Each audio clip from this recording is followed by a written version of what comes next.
Bienvenue à toi, j'espère que tu as la forme, j'espère que tout va bien avec ton chien, j'espère que tu es en feu. Et on va démarrer directement dans quelques instants.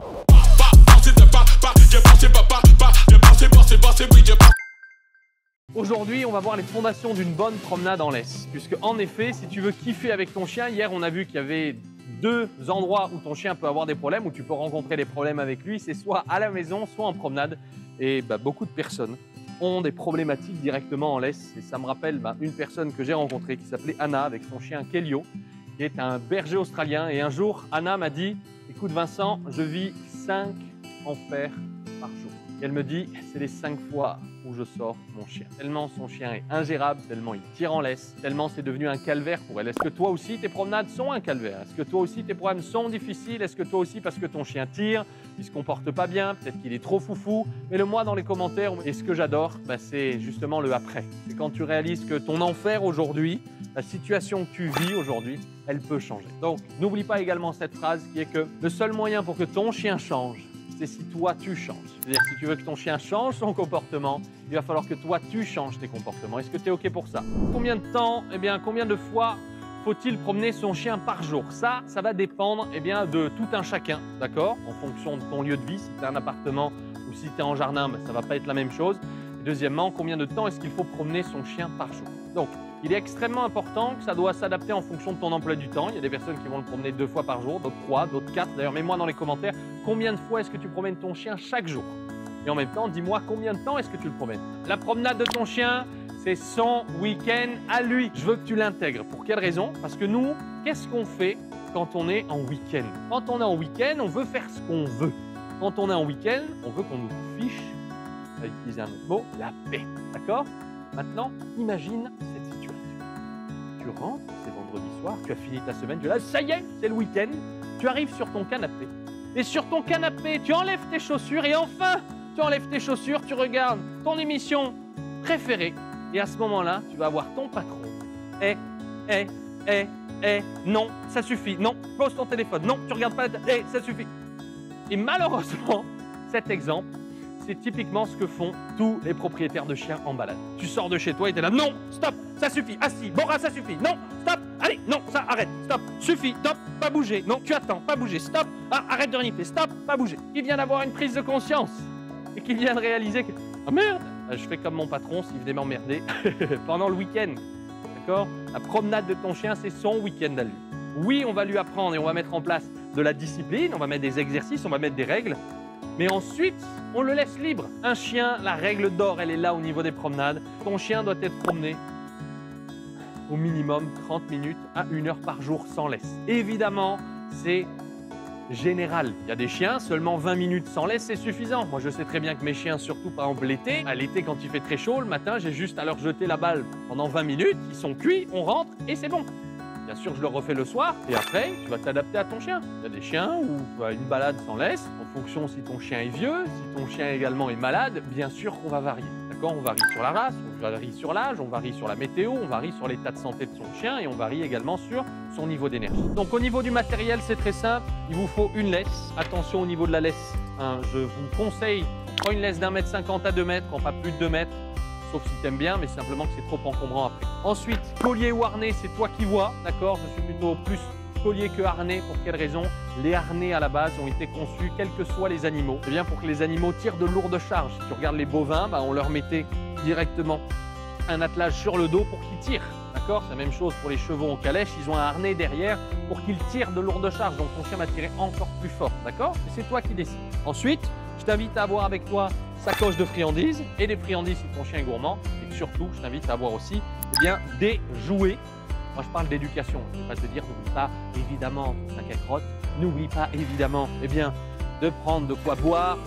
N'oublie pas la gamelle. Voilà, tout ça, tu le sais déjà. Mais moi, c'est plus pour l'éducation que je suis directement là avec toi et ton chien. Ensuite, n'hésite pas à utiliser aussi une longue. OK? Voilà au niveau du matériel de la promenade. On va voir directement un exercice que j'ai appelé la valeur sur le sol. Donc immédiatement, tu présentes des friandises, tu les poses directement au sol devant tes pieds et tu te déplaces un petit peu. Donc cet exercice, pourquoi c'est important? Pour apprendre à ton chien qu'il y a de la valeur devant toi. Pour quelle raison? La majorité d'entre vous, vous avez tous le même problème et c'est normal. Ton chien est attiré par absolument tout, sauf par toi. Qui a ce problème-là? C'est ce qu'on appelle le processus d'inversion d'environnement. C'est-à-dire que dès qu'il sort de chez toi, oh, waouh, le monde est merveilleux, tout est magique. Oh, toi, je m'en fiche. Et il continue et il cherche tout. Qui a ce problème-là? Pour quelle raison? Parce qu'on n'a pas assez de valeur avec notre chien. Nous, en général, qu'est-ce qu'on fait? Coucou vient. Assis. Et voilà. Et ça doit être intéressant pour ton chien. Parce que tu te rends compte que ça, c'est pas intéressant, c'est ennuyeux pour ton chien. Et tout ce qui est dehors, une odeur, du mouvement, un chien, un chat, une voiture qui passe, c'est en mouvement. Et c'est intéressant. Donc, comment est-ce qu'on va construire de la valeur et te rendre plus intéressant par ces exercices? Donc, la valeur sur le sol, on y va, tac. Même chose. Qui a un chien qui saute sur les invités? On va déconditionner ton chien à ce que dès que tu ouvres la porte, on va venir poser directement des friandises au sol pour apprendre à ton chien à ce que dès que tu ouvres la porte, tu ouvres la porte, même s'il saute, tu poses au sol. Attention, c'est pas je lui donne, c'est directement je pose au sol pour avoir un chien qui va directement vouloir rester au sol. Même chose, là on se déplace, c'est parti, on continue, il n'y a rien à faire. Mais ce que je veux te montrer avec ces exercices, et c'est ce que j'adore, c'est qu'on ne parle pas à son chien. Je ne suis pas en train de dire rescue, rescue, rescue, rescue, ou à l'inverse, non, non, non, non, non. Et qu'est-ce qui va se passer? Regarde directement mes chiens, dès qu'ils ont fini de renifler, regarde ce qui va se passer. Je vais avoir des chiens qui vont me suivre. Est-ce que je suis en train de les appeler? Est-ce que je suis en train de crier? Est-ce que je suis en train de dire non? Est-ce que je suis en train de répéter 20 fois viens ici, viens ici, viens ici? Pourquoi ils me suivent? Parce que c'est intéressant quand je me déplace et que je suis avec moi, d'accord? Donc déplace-toi et tu les poses. Voilà. Donc cet exercice, tu peux le faire où? Partout. Tu peux le faire à la maison, tu peux le faire en sortant de chez toi, tu peux le faire en ouvrant la porte, tu peux le faire en balade, tu peux le faire dans un parc, tu peux le faire dans la rue. Évidemment, ça ne va pas marcher si tu le fais au moment où il y a le pire des stimuli. À terme, je te rassure, tu n'as pas besoin d'utiliser tout le temps des friandises. Là, je te montre des exercices pour démarrer, d'accord? C'est pour démarrer. Tu peux avoir des friandises dans la main, mais surtout, sois pas comme ça. Parce que là, j'apprends pas à mon chien à me suivre moi, je lui apprends directement à suivre mes mains et surtout à suivre mes mains que s'il y a de la nourriture. Maintenant, bien qu'on parle de promenade, j'ai envie aussi de t'enseigner des compétences essentielles à la maison. Pour quelle raison? Si tu as un chien calme à la maison, il y a de fortes chances qu'à terme, tu aies un chien aussi plus calme à l'extérieur et que tu vas pouvoir utiliser. Donc c'est parti, prenez tous votre panier. Ça peut être un plaid, ça peut être un tapis, ça peut être directement son panier. Donc prends directement le panier avec ton chien et c'est parti. Ce qu'on va directement faire au niveau du panier, paf, tu vas marcher à côté et dessus, tu vas simplement venir. Dès qu'il monte dessus, voilà, tu vas directement jeter une friandise dessus, d'accord? On va sortir, bien mon cucou, excellent. On va repasser à côté du panier et tu vas venir poser une friandise dessus. Ton chien, pour l'instant, a le droit de sortir absolument quand il veut. Mais ce que je veux, c'est simplement, voilà, il associe quelque chose de fun, de pouvoir aller directement sur son panier. Pour quelle raison? Parce que toi, quand tu regardes Netflix, tu as des pop-corn avec toi, tu grignotes, tu manges des chips, tu es en train de grignoter. Eh bien nous, c'est la même chose. Pour son panier, eh bien on va lui mettre plein de choses intéressantes. Ah mon cucou? Oui. Allez, viens. Donc, une fois qu'il est dessus, une patte ou deux, on s'en fiche, ne lui donne pas. Pourquoi? Parce que soit je récompense le chien, soit je récompense l'endroit. Et en mettant au sol, je récompense l'endroit. D'accord? Maintenant, on va s'amuser à rester devant et on va simplement se décaler d'un pas ou deux autour du panier, d'accord? Et attention, j'ai pas dit non une seule fois, j'ai pas dit assis, j'ai pas dit pas bouger, j'ai pas dit non, non, non, non, non, j'ai pas retenu mon chien, je vais simplement me décaler d'un pas ou deux. Pourquoi est-ce que je veux t'apprendre le panier?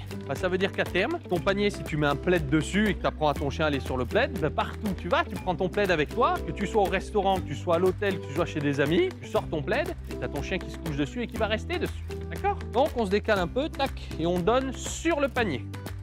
Hop. Tu peux t'amuser à aller dans le dos de ton chien. Voilà. Très bien. Après, à terme, plus tu vas avancer, plus les critères devront être importants. C'est-à-dire que plus tu vas devoir uniquement récompenser quand il a les 4 fers dessus. D'accord? Allez, maintenant, on va changer les règles du jeu. Maintenant, je ne vais plus récompenser Rescue dès qu'il sort, mais je récompenserai directement quand il va dessus. D'accord? Donc, je vais m'amuser, moi, à reculer.